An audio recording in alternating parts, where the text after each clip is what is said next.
Welcome back everyone to another list video brought to you by Fat Ninja Studios. I'm your host, Jackie K, and today we are talking about video game bosses, specifically those found in FromSoftware games. With the recent release of Elden Ring sweeping gamers all over, we thought it was time to make a list of our all-time favorite bosses we have fought throughout their games.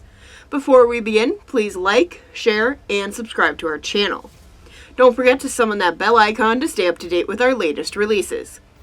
Without further ado, here are our top 12 FromSoftware boss battles. Spoiler warning ahead. Number 12, Fume Knight from Dark Souls 2. Found at the bottom of Broom Tower, Rame sought great power after he was defeated by Velstadt and given new purpose and strength from Nodlia, the Bride of Ash. Entering this boss fight, he doesn't look so tough. At this point, you've fought knights of all shapes and sizes. However, none have fought with the aggression that he bestows upon you. Trying to get behind him is a no-go. His sweeping attacks will always hit, and he's immune to poison and bleed, so you can't cheese him easily. Like most bosses, he has a first and second phase, so manage your recovery items well. However, if you are able to overcome him, you'll net a hefty 84,000 souls, and his soul can be exchanged for the Fume Ultra Greatsword. Number 11, Scourge Verdan from Elden Ring. One of the demigods you must defeat to complete the story, Verdan rules over the rot-infested lands of Caelid. To access this fight, you need to reach Redmane Castle and attend the Verdan Festival. This is the only boss fight that I know of that you can summon beyond 2 helpers, as it is more like a raid boss than anything else. Rampaging over a massive battlefield, he hurls magic spears at you, blazes around you on his trusty, albeit tiny, steed, and hits with 2 titanic curved swords that'll leave you chugging flasks if you're not careful. Oh, and about halfway through the fight, he jets up into the sky to come crashing back down at you in a ball of blazing fire. This lost Ganondorf twin is possibly one of the most challenging, but also just absolutely ridiculously fun fights in the entire game. Make sure, after you defeat him, to read the lore on his armor for an extra punch in the feels. Number 10, Ludwig the Accursed, Ludwig the Holy Blade from Bloodborne. Ludwig was once a hero in the eyes of many, leading the legions of inspired hunters against the beasts, that is, until he sadly became a beast himself. Founder of the Healing Church Workshop and the first hunter installed by the church, he discovered a sword which allowed him to wield abyssal cosmic powers. However, after a time, his methods and the actions of his hunters invited detractors, until finally the bloodlust overtook him, and he hid himself away deep in the underground corpse pile, where he violently murders anything that comes across his path, creating a massive river of blood through the hunter's nightmare. The fight itself is insane.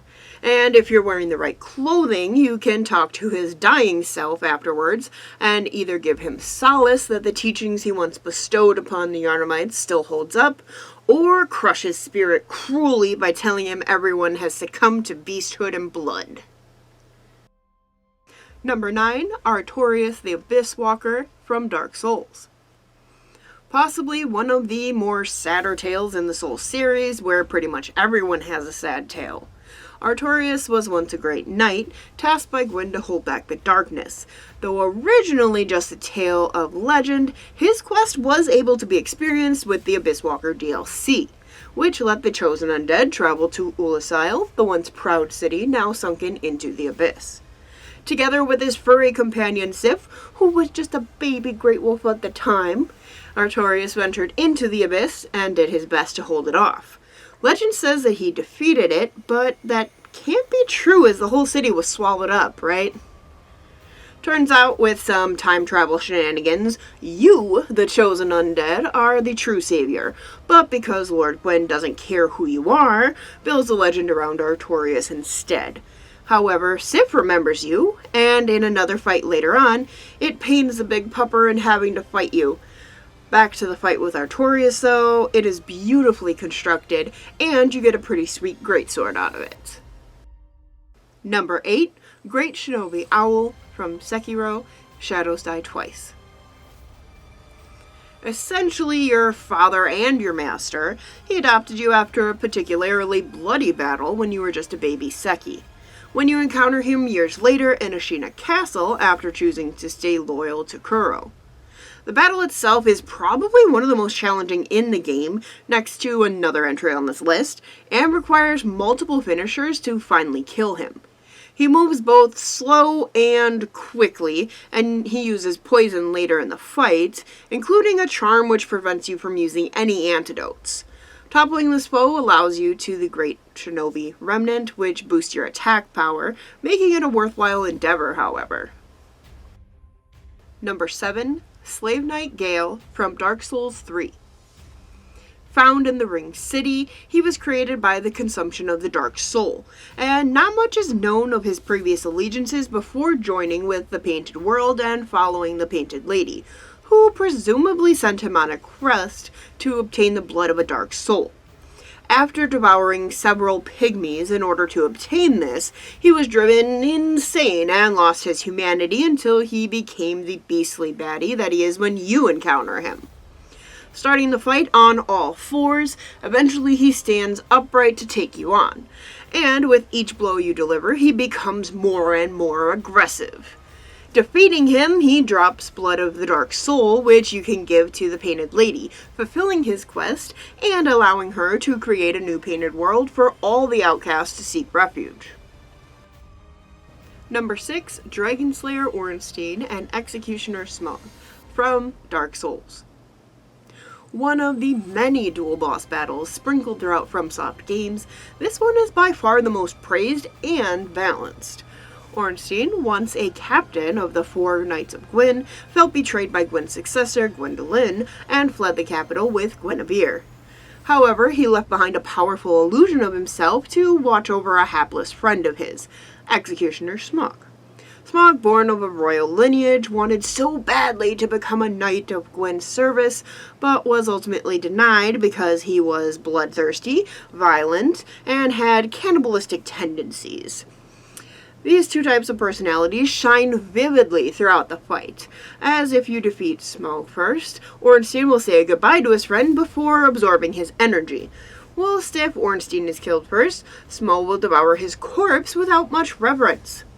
The fight is tough but fair, and much easier with a companion who can separate the two, and depending on which you defeat last, you can either obtain the Dragonslayer Spear or Smough's Hammer.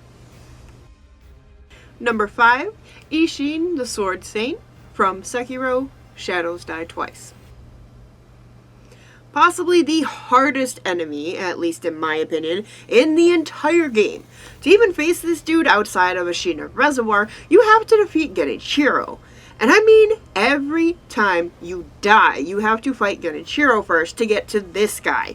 While Genichiro is a tough opponent in his own, Isshin is just straight up bullshit sometimes. From closing great distances in a split second, to delivering a flurry of strikes, to busting out a rapid fire matchlock pistol, and even the ability to hone lightning and strike at you. This guy is a monster of moves that if you're not careful will carve you up in a moment. Keep on your toes, learn the tells of his moveset, and even then, if you don't have precise timing, he can lock you into a combo that will just destroy you. The accompanying score and location are just stunning for this final fight though, and there's nothing like that flush of adrenaline after you knock this guy down. Number 4, Nameless King from Dark Souls 3. While not particularly the hardest fight in the game, it is a visually stunning one. Amidst the storm clouds, a beast of a man rides a dragon and can command lightning around him. The first mentions of him trail back to the very first Dark Souls game, as he lived in the Age of Dragons, and did much of the slaying back then. But curiously, decided to turn against gods and man, and walk with the dragons, befriending the Stormdrake. While we know he was a former king, the kingdom which he was part of has been lost to time. Speculation says he was actually the firstborn to Gwyn, and it's said that when Dragonslayer Ornstein left the capital, he went in search of the nameless king to pledge his own allegiance to him. Defeating him can grant you one of the coolest miracles in the game, the lightning storm. And if you're a faith-build character, it can be quite effective. Number 3, Old King Alant from Demon Souls.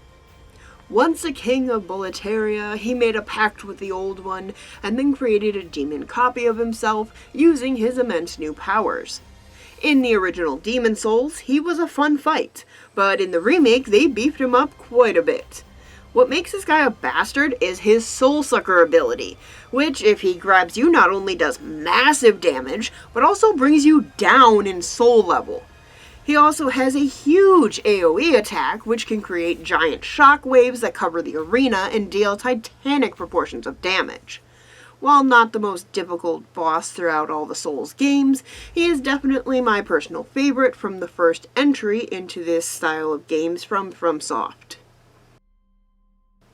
Number 2, the Orphan of Kos from Bloodborne.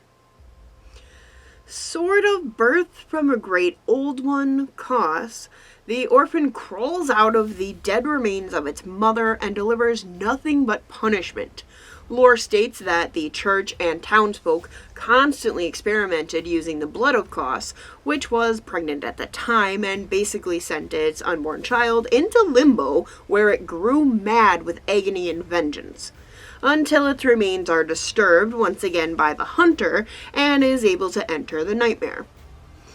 This thing deals hard-hitting, fast-striking, HP-depleting attacks, but the reward for conquering this monstrosity is that it is finally able to leave limbo and ascend into the afterlife with its mother, which it thanks you by lifting the nightmare.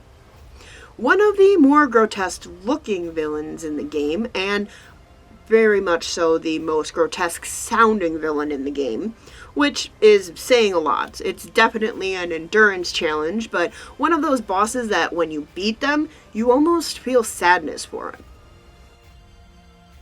Number 1, Millennia, Blade of Miquella, from Elden Ring. And finally, our number 1 epic boss battle. Millennia has one of the more tragic stories in Elden Ring. In order to get the full story, make sure to follow the Millicent questline. Known as the red-haired Valkyrie or the Queen of Rot, you can find her at the roots of the Halig tree, and boy does she have one of the most challenging but beautiful fights in the entire game. What makes her so vicious isn't her flurry of fast strikes, or her ability to drench you in scarlet rot. No, it's that every hit, no matter how small that she lands on you, heals her. This can make the fight drag out for way longer and in almost endurance-breaking time. Or it can be the last moment grace for her when you think you're about to deliver the final blow and she gets just enough health to keep herself going, or to absolutely dice you up into meat chunks. Possibly my favorite boss of all time, I've never been more infuriated and also elated when I fought her and finally whooped her ass. I want to thank you all for checking out our video. Did we leave off your favorite boss battle? Let us know in the comments.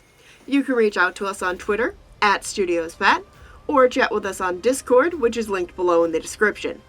Don't forget to like, share, and subscribe to our channel. I've been your host, Jackie K. Thanks again, and take care.